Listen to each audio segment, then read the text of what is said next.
He thought she was just quiet, just distant, just another alien assigned to share his room. But when he caught her watching him every night, standing silently by his bed, not blinking, not speaking, he knew something was wrong. What starts as a mystery soon reveals a forbidden connection, a secret she was never allowed to feel, and a bond that could shatter everything her people believe. Will he protect her, or will they both be erased for feeling something real? If you're new here, then please subscribe this channel and show thumbs up by liking the video. Now let's move to this wonderful story.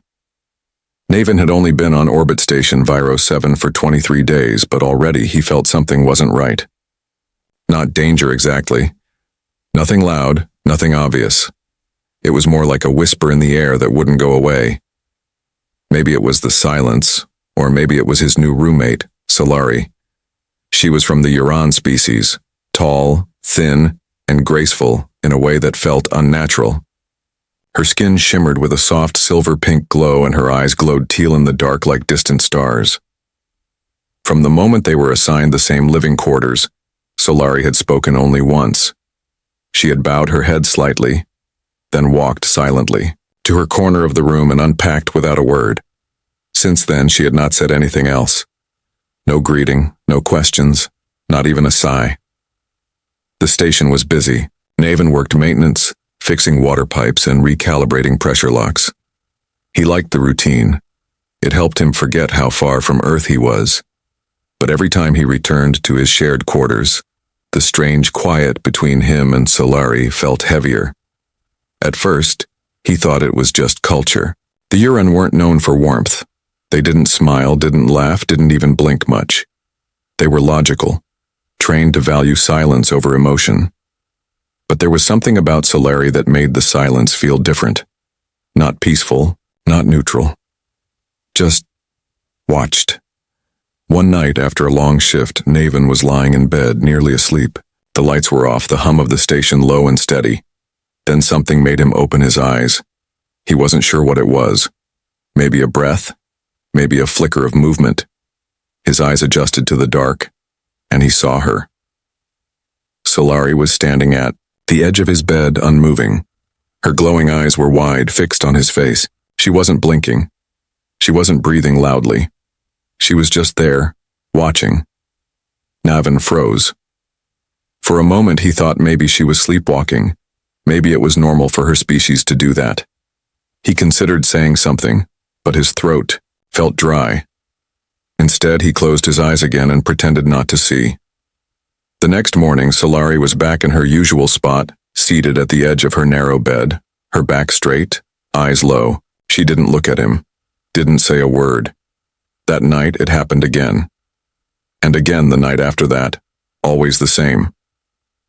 Solari standing beside his bed in the dark, watching him with those soft, glowing eyes, still as a statue. She never moved unless he moved first, and when he stirred or cleared his throat, she would turn around slowly, walk back to her side of the room and sit down like nothing had happened. During the day, Solari acted normal, or at least normal for her. She worked at her console, cleaned her corner neatly and ate her meals without a sound. Naven tried to speak to her a few times. "Do you need anything?" he asked once, trying to meet her eyes. "No," she said quietly without looking up. He tried a joke once, something light to break the tension. "You know, back on Earth, staring at someone while they sleep is considered super creepy." She didn't laugh.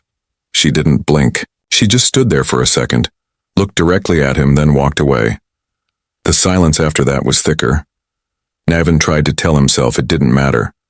Maybe she didn't sleep well. Maybe this was just how the Uran behaved. Curiosity, perhaps. Maybe she was assigned to study human habits and hadn't been told how strange that looked at 2 in the morning. But deep inside, something didn't sit right. It wasn't just curiosity. It was the way her eyes seemed to search him, not just look at him, but through him. Like she was trying to find something inside him that even he didn't understand. He noticed her hands sometimes. They clenched when he smiled. Her shoulders stiffened when their arms brushed by accident in the narrow hallway.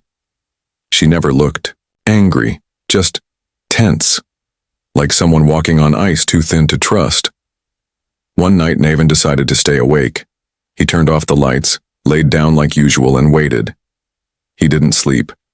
Just listened to the soft buzz of the wall vents and counted the minutes. And then, after nearly 2 hours, the soft sound of her footsteps came. Barely there. Almost a whisper. He opened one eye, just enough to see. Solari stood beside him again. But this time her face was different. Not blank, not robotic.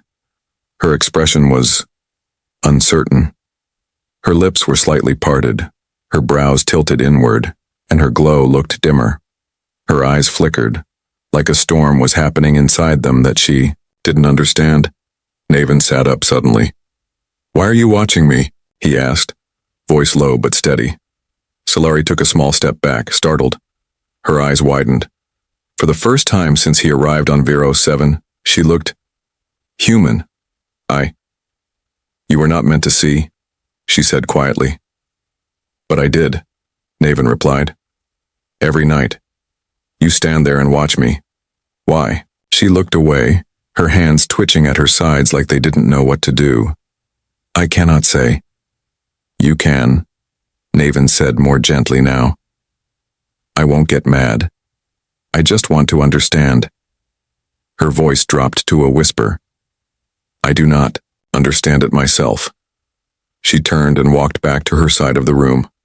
Sat down. Straight posture. Eyes to the floor. But something had changed. Her hands trembled slightly in her lap. Naven didn't push her. He just sat on his bed watching her. And for the first time the silence between them felt different. Not empty, not scary, but full of questions neither of them knew how to ask. He didn't know what Solari wanted, or what secret she carried, but he knew now. It wasn't just a study or a protocol. This wasn't just a cultural misunderstanding. Something had cracked. The glance she gave him that night, quiet, sharp, and full of something he couldn't name, was the beginning of something neither of them were prepared for, and even though sleep eventually took him, his last thought before drifting off was simple. "I see her now." And across the room, Solari didn't sleep either. Her eyes stayed open, but not with fear, with something closer to hope. The next morning, Naven woke up before the alarm. The room was still dim, bathed in the soft blue glow of the station's artificial dawn. He looked over to Solari's corner. She sat on the edge of her bed, hands folded in her lap, staring at the wall. Nothing unusual, nothing different. But now, after their strange exchange the night before, everything felt different. He sat up slowly, his thoughts still heavy with questions. Had she really said she didn't understand her own actions? What did that mean? Was she studying him? Or was something happening inside her that even she didn't expect? He tried to speak, but the words tangled in his throat. Instead, he dressed silently and left for work, the image of Solari's wide, uncertain eyes following him like a shadow. Later that day, when his shift ended, he returned to their room. Solari was there again, seated near the small desk beside the window. She didn't look up as he walked in. For a long time, neither of them said anything. Naven finally cleared his throat. "You don't have to answer me if you don't want to," he said. "But I want to understand." Solari turned slowly. Her eyes met his, soft and unreadable. "I was not trained to speak about such things," she said. "Then maybe it's time to unlearn," Naven replied gently. She looked down, her fingers tightening around one another.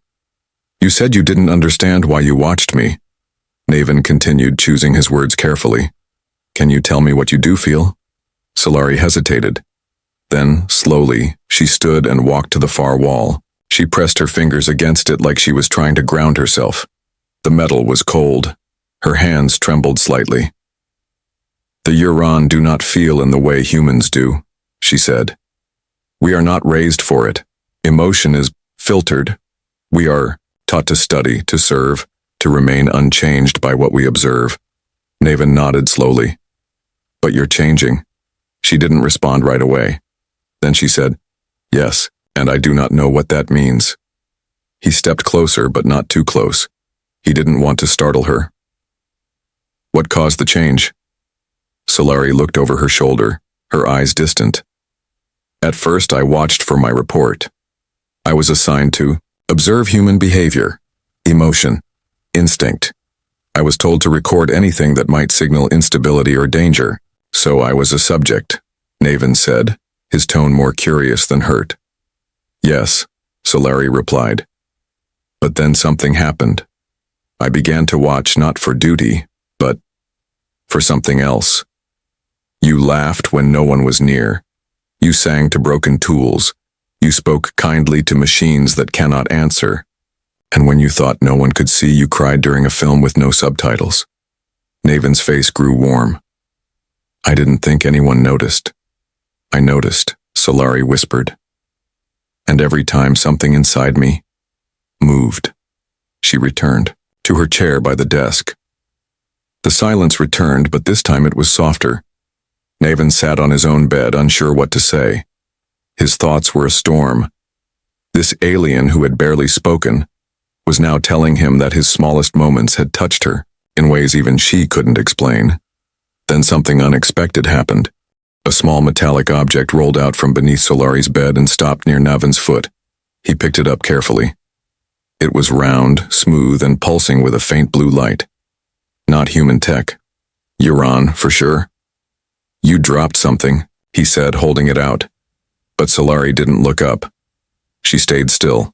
Too still. The disc blinked once in Naven's hand. Then, by accident, his thumb pressed a small groove at its center. The room lit up. Not with color, but with memory. A wave of sound and image spilled into the space between them. Shapes formed in the air like soft ghosts made of light. Naven froze as scenes played out in front of him. Solari, younger and smaller, stood in a long, cold room filled with other Uran children. They were in perfect lines. Silent. Still, a taller figure walked through the rows, shouting numbers. One child sneezed and was struck hard. The others didn't flinch. They had learned early that emotion meant punishment. Naven watched the memories unfold, years of Solari training, always, quiet, always watching. Her face never changed. No smile, no tears, only silence, only control. She grew in strength, in skill, in discipline.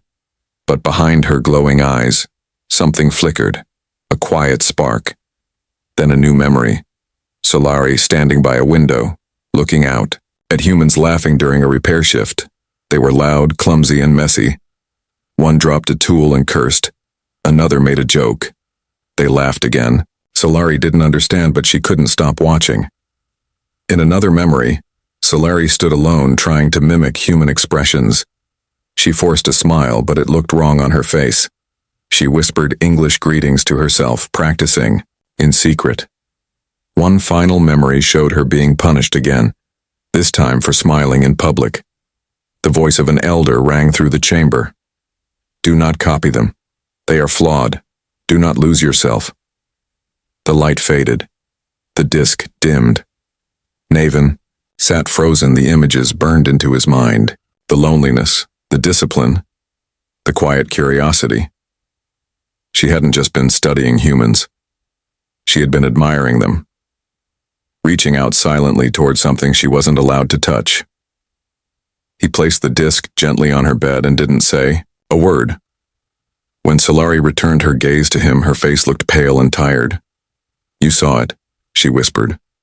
I didn't mean to, he replied softly. But I'm glad I did. She turned away, breathing shallow.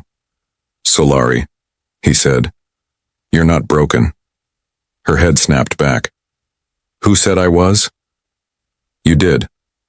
Last night, when you said you didn't understand yourself. She didn't answer. You're not broken, he said again. You're just learning something your people never taught you. Solari stared at him. Her eyes dimmed and glowed again, slow and uncertain. Why does it hurt? She asked. Naven took a deep breath. Because emotions don't always feel good. They're messy. They can break you, but they also make you real. Solari looked down at her chest. She placed one hand there. It aches here, she said. Like something wants to grow, but it is trapped. Naven nodded. Maybe it's not trapped. Maybe it just needs time. For the first time, Solari smiled. It was small, fragile, and imperfect, but it was real. And in that smile, Naven saw something beautiful, something new. The silence between them had changed again. It no longer felt like a wall.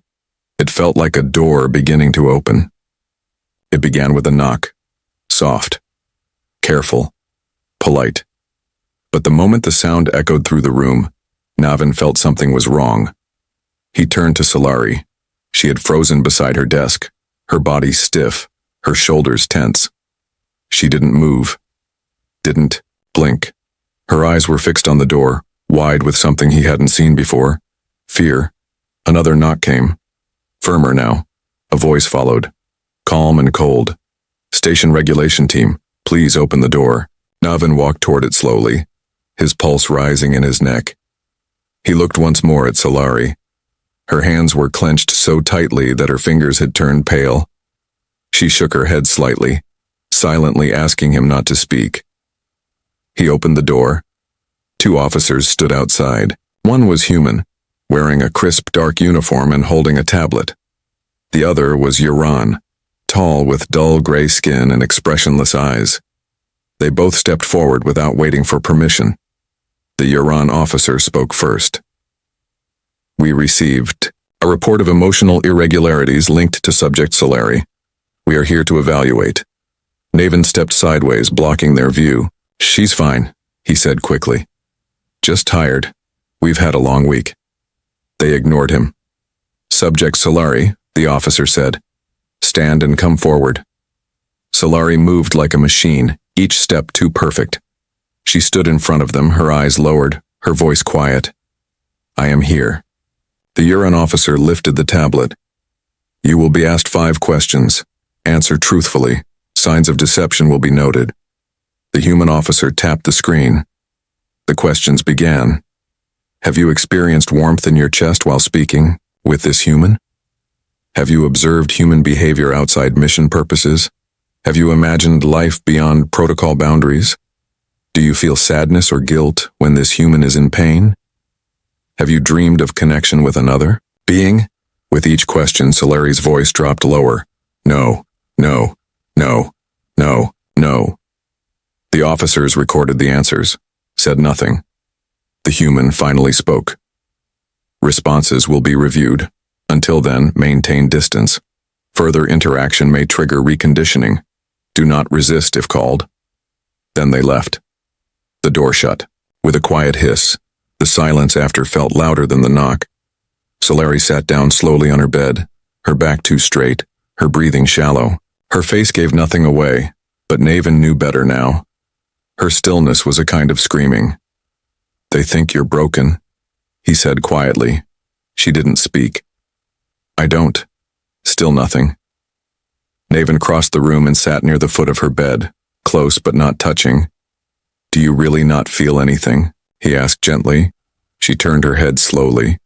Her eyes were soft and for the first time wet, not with full tears. Just a shimmer. I feel too much, she whispered. That is the problem.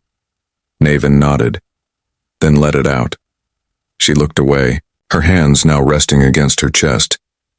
If I do, they will take me away, erase my thoughts, make me forget how it feels. Her voice shook. But I don't want to forget. I don't want to lose what I've found. Naven listened.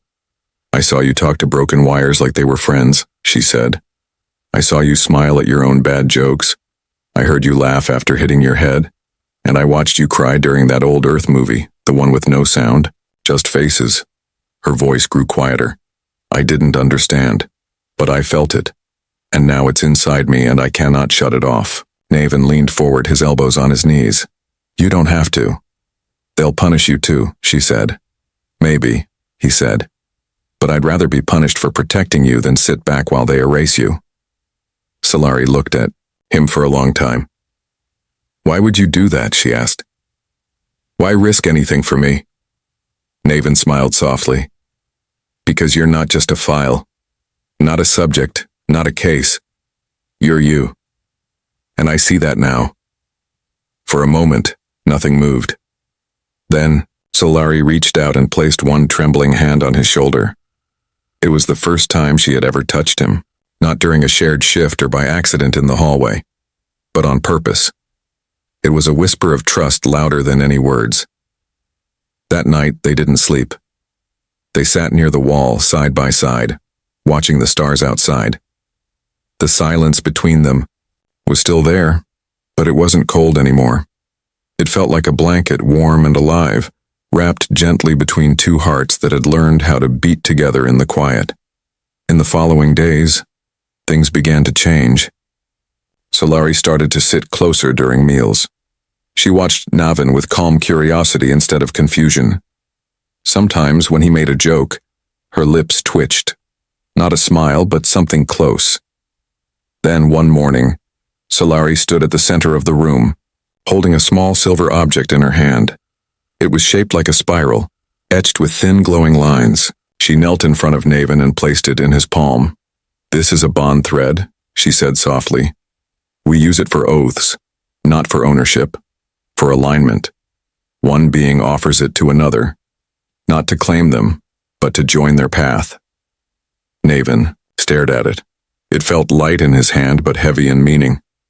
"And you're giving this to me?" Solari nodded. "Yes, because I want to change. And I do not want to walk that path alone." He looked at her.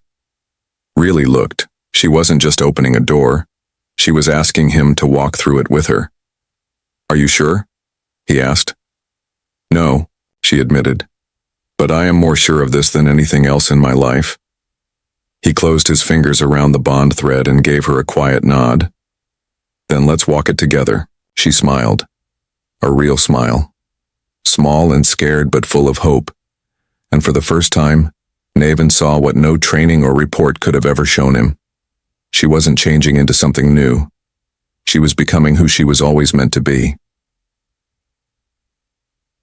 The message came at midnight. A soft beep echoed through the room, quiet but sharp. Navin was already awake, staring at the ceiling in the dark. The sound made his chest tighten. Solari sat up slowly in her bed. She didn't look confused. She had been waiting for it. She stood without speaking and walked to her console. A small icon blinked on the screen, glowing red. She didn't touch it right away. Her fingers hovered above the button, shaking. Navin rose and stepped beside her. "What is it?" he asked, though he already knew. "The council," she whispered. She tapped the icon. A cold voice filled the room. It had no shape, no emotion, just instruction. Subject Solari. Emotional deviation confirmed. Further integration with foreign species is now forbidden. You are to report for immediate transfer. Deviation will be corrected through reprogramming. There was a pause. Then came the final blow. You are no longer considered fully Euron. The message ended. The silence that followed was thick, like the air had become heavier. Solari didn't move. Her shoulders were rigid, her breathing shallow. Navin placed his hand gently on her back. "We're not letting them take you." "They will come," she said, her voice breaking. "Not today, but soon. Then we leave before they arrive." She turned to him. "Leave? Where would we go?" "Somewhere they can't reach us. Somewhere you can be free." Solari's lips trembled. "If they find you helping me, you'll be labeled a threat. They'll imprison you. Or worse." Navin didn't flinch. "I'd rather be punished for helping you than live knowing I didn't try." Her eyes filled with something more than fear. Something like disbelief. They planned for hours, whispering over old maps, checking station patrols and reviewing supply ship routines. Their only chance would come during the cargo drop from the outer belt. Minimal guards, short scans, and enough background noise to disappear. They memorized the route, each step, each turn, and when the artificial lights dimmed and the ship settled, into sleep mode they moved. Solari wore a long gray cloak that covered her face in uniform. Navin carried a maintenance bag to avoid suspicion. They slipped through back corridors, avoiding cameras and patrol zones. Every step was a risk. Every moment could be their last. They reached the cargo bay. Workers were shouting over the roar of engines, unloading crates, moving fast. No one noticed them at first. They were halfway to the outbound ship when the speakers cracked to life. Halt. Emotional deviant identified. Subject Solari. You are ordered to surrender. Solari stopped. Naven grabbed her arm. Run, he hissed. But she didn't move. She turned slowly, pulling down her hood. I have to face them, she said. They'll erase everything you've become. Her voice was steady. Then I will make sure they remember me before they do. She stepped up onto a crate, and she spoke. To my people, her voice rang out, clear and strong. I was told that emotion was weakness, that connection would destroy me. But it saved me. Workers stopped moving. Guards slowed. A quiet spread across the room. This human, she pointed at Naven. You call him dangerous, but he showed me kindness, beauty, freedom. She turned toward the watching guards. You say I am broken? If this is broken, then I do not want to be whole. Naven climbed up beside her. You're not alone, he said, loud enough for everyone to hear. A Uran technician in the crowd stepped forward, someone Naven had seen before. Let her speak, he said. Then another voice joined, and another. The guards looked around, unsure now. The council had sent orders expecting silence. Instead, they found a voice. Solari's voice. A voice that had once belonged to someone silent, someone scared. Now it belonged to someone brave. A ripple had begun. The council didn't arrest her. Instead, they summoned her. In the tribunal chamber, Solari stood before 5 council members. Their faces were hidden behind silver masks. Their voices spoke, together cold and even. You stand before us not as a soldier but as a subject of concern. Explain yourself. Solari looked up. I feel, she said. The word was soft, but it echoed. And through feeling I have seen more clearly than ever before. Emotion leads to chaos, the council said. It spreads like fire. Emotion leads to connection, she replied. And connection leads to growth. They asked questions, tried to trap her in logic, but she answered each one with a truth. She spoke of Naven, not as a study subject but as a friend. She spoke of laughter, music, the warmth of a shared silence. She didn't argue. She didn't beg. She simply told her story, and Naven stood behind her, silent, present, her proof. When it ended, the council gave their decision. You may remain among the humans, but you are no longer Uran. Your voice does not speak for us. Your path is your own. Solari bowed, not in shame, but in strength. Then, I walk forward without you. The weeks that followed were different. The station was still metal and routine, but underneath, something had changed. People talked more, smiled more. A human shared a drawing with a Uran child. A song played softly in the cafeteria, and Solari changed too. She asked questions, not many, but the ones that mattered. She sat closer during meals. She laughed once, just once, but it echoed in Naven's mind like a song. One night they sat near the window again. The stars outside blinked slowly. Naven asked, What do you see out there? She was quiet for a long time. Then she turned to him.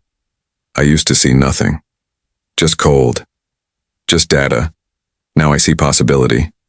He smiled. What changed? She looked at him with glowing eyes, steady, soft, and full of wonder.